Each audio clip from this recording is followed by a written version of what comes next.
What up, YouTube? This your boy Big Cool coming to you from Colossal Boxing Talk, and I'm here with special guest, trainer of Julian J. Rock Williams, Stephen the Breadman Edwards. How you doing today?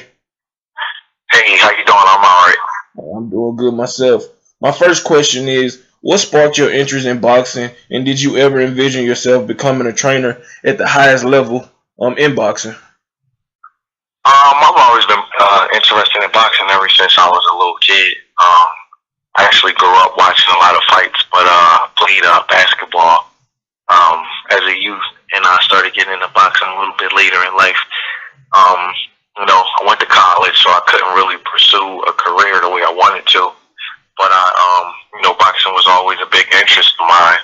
And one day, Julian asked me to start working with him, and it kind of just took off from there. And I got some more fighters, and he became very successful. And now here we are. But I always envisioned a lot of success. I'm always, everybody has high expectations for themselves. So I always knew that I would be a good trainer. It's just a matter of just having the right fighter at the right time. I definitely agree, and I'm glad to see that not only you, but Julian J. Rock is in the position that y'all in now. It's great to see that.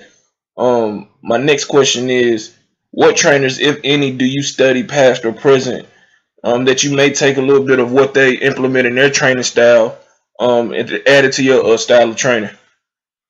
I read a lot. I study a lot of old fighters, and then I study like their techniques and things like that. I like George Benton. Okay. I study a lot of Sugar Ray Robinson. Okay. I believe his trainer's name was George Gainford. Okay. I listen to a lot of Customato, Emmanuel Stewart, Bill Miller. I think Freddie Roach is a great trainer.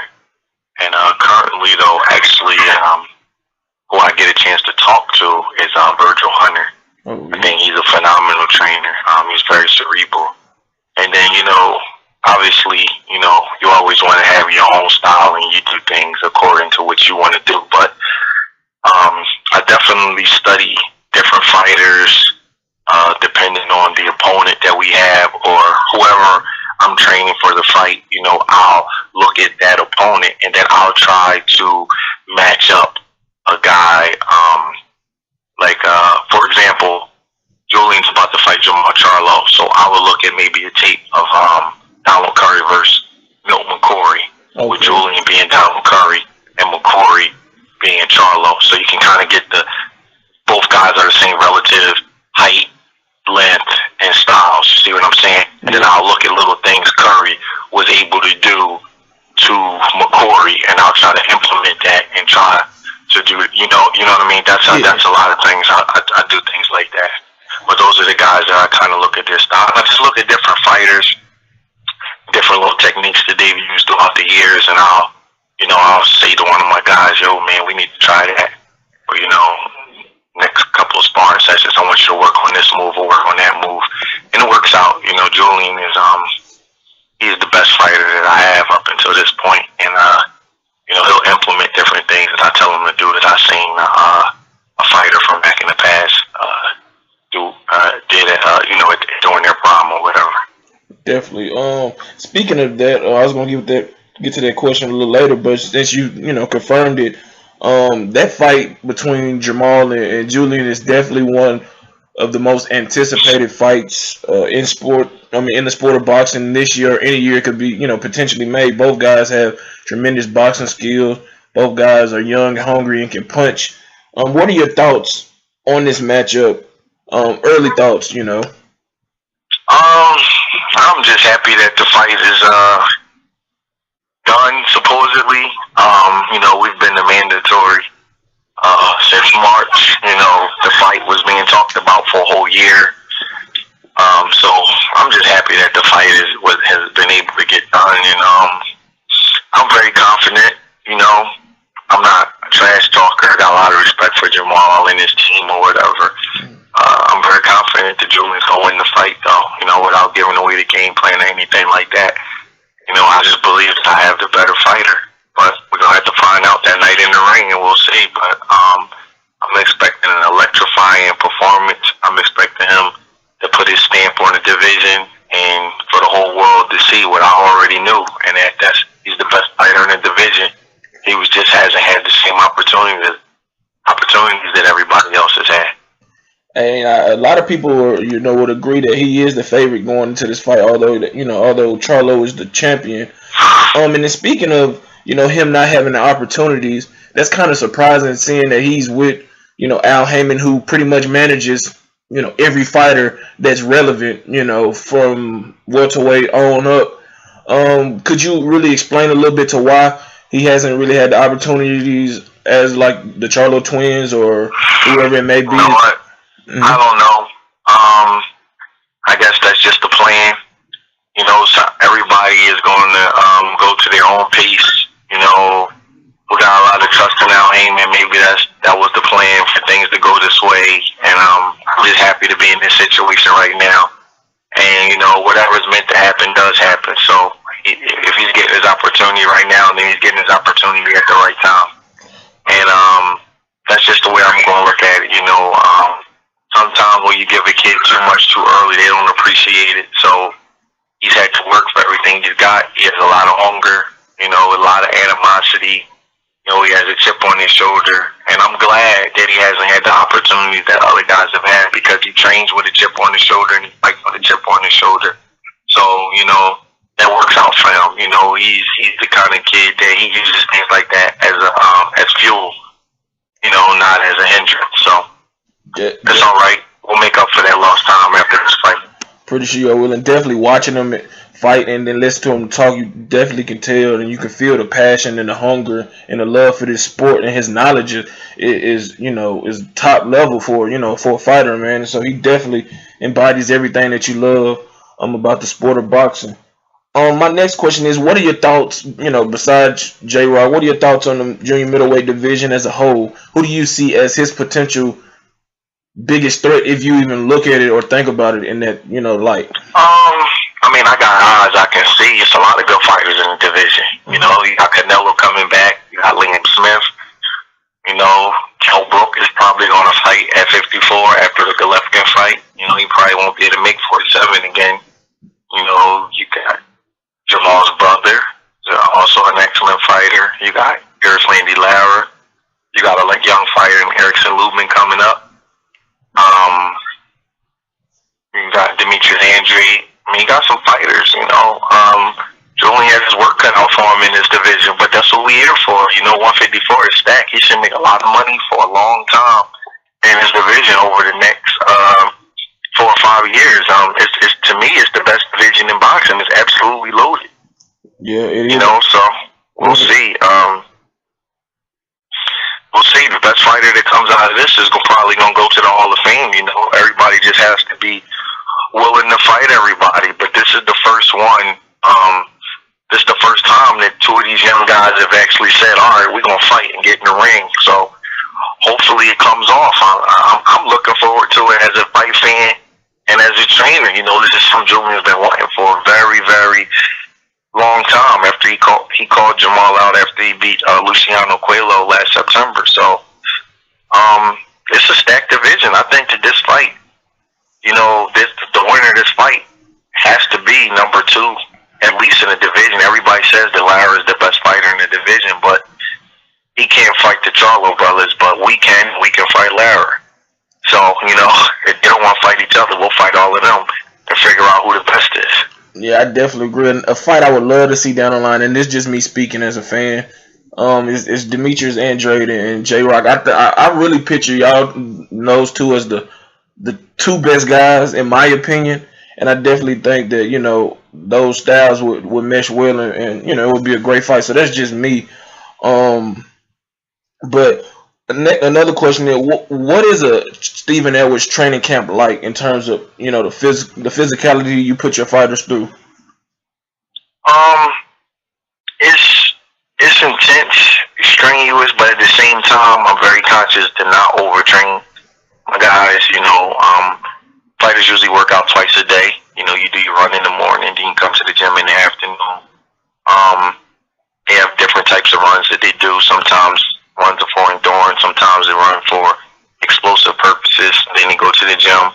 I try to mix the workouts up at the gym. You don't want to be too monotonous, where you're doing the same thing every day.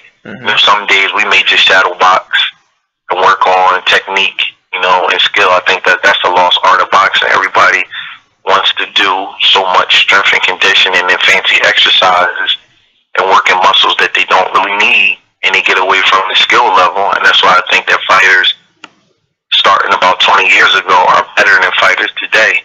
So we still work on a lot of skill stuff. Obviously, we do strength stuff also. But we do something different every day, Sometimes it'll be, we'll work on each station, heavy bag, speed bag, pad work, mid work, Sometimes we'll just concentrate on a specific move. Obviously, when you have to spar, you have to change things around. So it's intense. We're in the gym about an hour and a half to 2 hours every day. And then, we're at the track for about 45 minutes to an hour in the morning, and I give them days off as needed. If he's starting to drag a little bit or we had a really couple murderous workouts, I'll give them a couple of days off because it's important at this level not to overtrain guys. I see so many fighters get in the ring and they're so drained and so overtrained that they can't really recover, for the fight. They'll stay in the gym for 4 hours.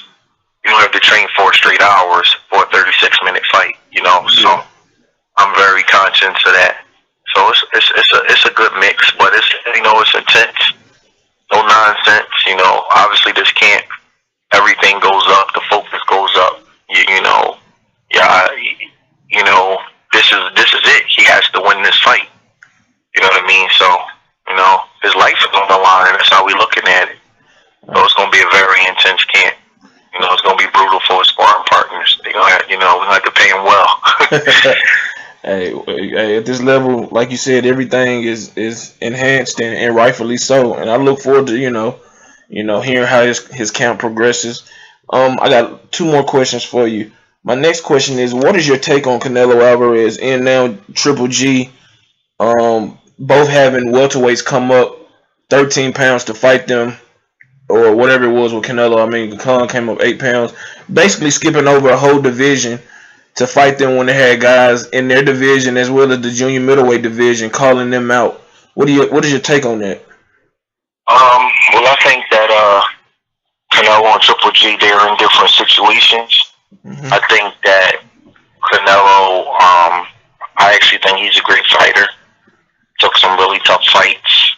I think that, he's just not ready to fight Triple G at this point in time. That's just the problem in a nutshell. People want to say it's a lot of different things, but that's just really it. He's just a little young. He's 26, and they're not really ready to risk him against somebody like Triple G. Triple G is a brutal fighter. He could take fights off of your career, and Canelo is a big money maker. So you don't risk him against a guy like Triple G at this particular stage in his career. That's really all it is to it. People make up different things.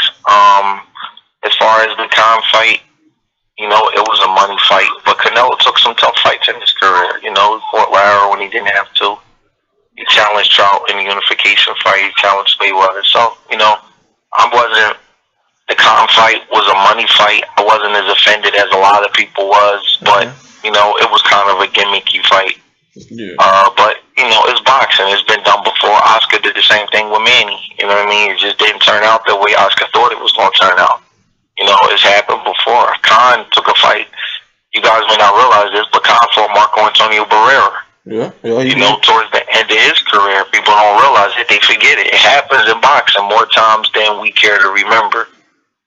So it happened in that fight. Floyd fought Marquez. It happens sometimes.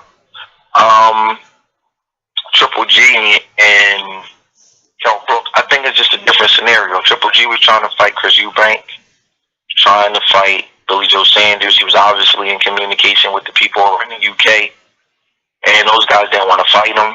Triple G is the boogeyman, whether the people in the media understand that or not. Nobody wants to fight Triple G. Fighters don't want to fight Triple G. Guys in his division come up with excuses not to fight him. They make up lies to the public and they act like things are happening. The dude is a really, really good fighter. He's a brutal puncher, and nobody really wants to chance that. So they make up different excuses. And, you know, I see a lot of things on the inside of boxing that I really don't want to speak on, but that's just the flat-out truth. You know, guys don't want to fight him in his division. The only person that was eager to fight Triple G was Andre Ward. That's it. Nobody else. Don't let nobody tell you no lies. So they had the guy can't sit around. He has a money machine behind him. Mm-hmm. They offered to fight the Kell Brook. They overpaying him. I'm not even going to say overpaying him. They paying him a handsome salary. And he's going to take the fight. It's just that simple. Because Eubank didn't want the fight. Billy Joe Sanders didn't want the fight. It's pretty obvious that Canelo don't want to fight him. So at this stage in his career, he's 34 years old. He has to fight.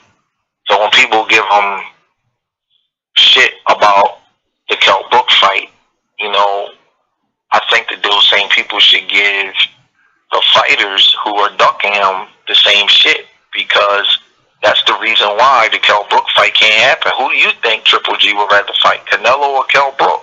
There's more money in the Canelo fight. Definitely. I definitely think he would, and you know, like and Canelo is the lineal champion. That's what he wanted to fight. But what is he supposed to do?